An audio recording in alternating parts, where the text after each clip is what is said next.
Adelmo, levando em conta a situação dele, né? A dificuldade dele. Nós passaremos a palavra para o Adelmo, né? Não sei se Donizete quer dizer alguma coisa antes, né?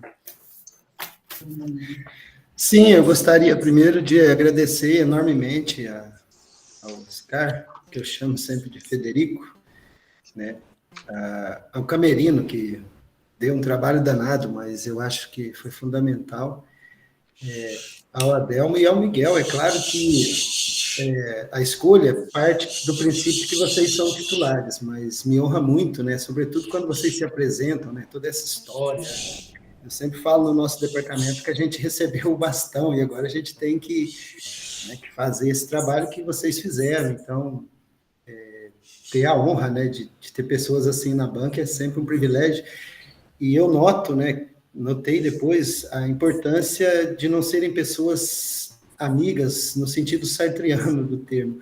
São meus amigos, mas não intelectuais que pesquisam exatamente o Sartre ou que tenha essa empatia pela filosofia da liberdade, e é justamente isso que eu espero, né, da maior riqueza dessa arguição, enfim, dessa defesa. Enfim, vocês me honram muito com a minha presença. Aproveito para agradecer também ao Luiz e ao Helder, né? O Luiz, professor da Universidade Federal, que foi suplente e aceitou a suplência, e também ao professor Helder da UFPI, que eu trabalhei, né, na UFPI por 4 anos. Eu participei da criação do mestrado na UFPI com esse professor Helder, e é uma honra que ele seja, ainda que suplente, né, que ele tenha aceitado participar. E, no mais, agora vamos falar do trabalho. Eu também queria agradecer que a Joana, que ajudou muito na questão da burocracia, que é um trabalho exaustivo, muito cansativo. Nem sempre você encontra as informações disponibilizadas na universidade, você tem que fazer um verdadeiro garimpo. E isso antigamente era feito pelos funcionários, mas isso passou a ser feito pelos professores da banca, ou pelo presidente da banca. E fazer isso no meio de aula, outras atividades, né? Nós tivemos aqui visita do MEC, então a Joana nos ajudou muito, né? Eu quero agradecer a ela aqui mais Me uma permita vez. me corrigir, me permita uma parte, Camerino, mas obrigado, Ju, ela está aqui do lado, ela que estava cuidando logo antes de como entrar na sala, enfim, me assessorou aqui para iniciar a gravação. Obrigado. De nada, se eu puder ajudar. Então vamos ouvir o Adelmo. Bom, então eu tive o prazer de ler o seu trabalho, Donizete, foi uma satisfação muito grande. Li a semana passada. E para mim não foi surpresa, né, ao contemplar um trabalho assim muito bem elaborado, porque conforme eu disse na minha apresentação, eu já conheço a sua maneira de trabalhar, conheço a sua maneira de escrever, o seu envolvimento com a pesquisa. Então, isso para mim não é surpresa.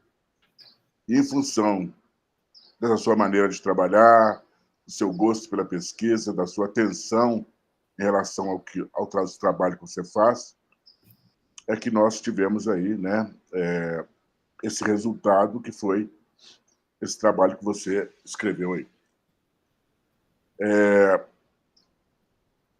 Teria alguns pontos aqui que eu sublinhei, mas nada assim em que eu estivesse questionando o seu trabalho. Em momento algum, não é nada aqui em que eu questiono.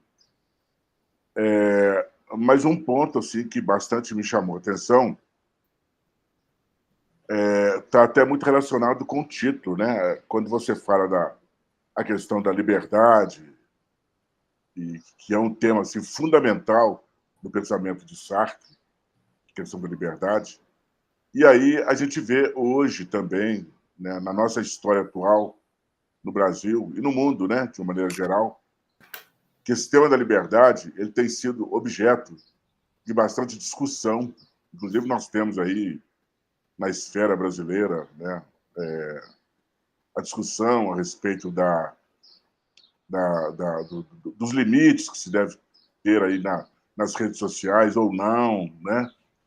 Então, eu achei assim, um tema assim, muito interessante a partir do que você coloca aí.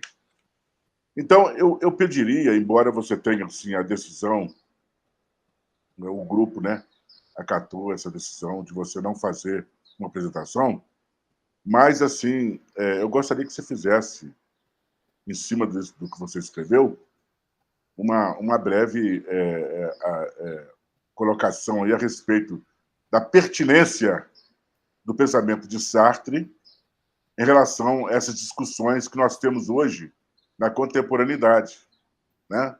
Eu até citei aqui que a questão se as redes, as mídias deveriam ter ou não limites, né? Se elas deveriam ter regras mais rigorosas ou não, né? Entraria alguma coisa aí relacionado com a postura do Sartre, a posição filosófica dele nessas questões, né? E essa é a primeira colocação que eu faço, né? Aliás, a primeira provocação, vamos dizer assim. Agora, a segunda é do ponto de vista humanístico. Nós também estamos aí presenciando, né, fatos absurdos e que, a meu ver, pelo menos, atentam violentamente contra os direitos humanos, né? Um policiamento muito mal preparado, violência contra o cidadão, né? A gente está vendo isso aí recentemente aí no Brasil, né? Está sendo bastante divulgado, felizmente. E aí o Sartre, a gente sabe, eu não sou atualmente leitor de Sartre, mas eu li na minha graduação, na minha especialização, quando eu estava aí na Federal de Juiz de Fora, tá, pelos anos de 80, e uma coisa que me chamava muita atenção no pensamento de Sartre, e da Simone de Beauvoir também, é a preocupação com o humanismo, né? Humanismo, né? E principalmente Sartre, por ter vivenciado o contexto da guerra, né? Ele questiona muito isso, né?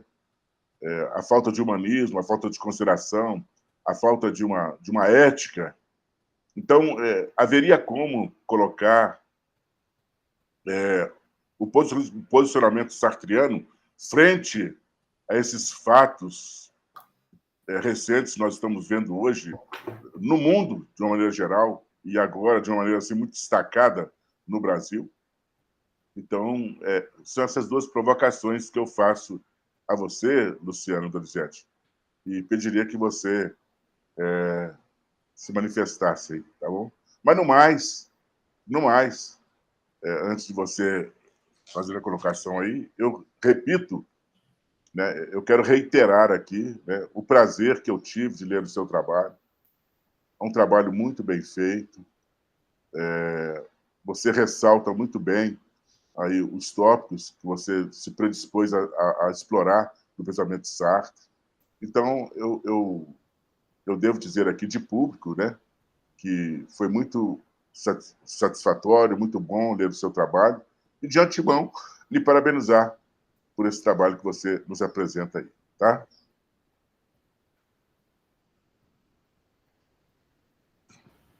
Eu respondo agora, Camerino?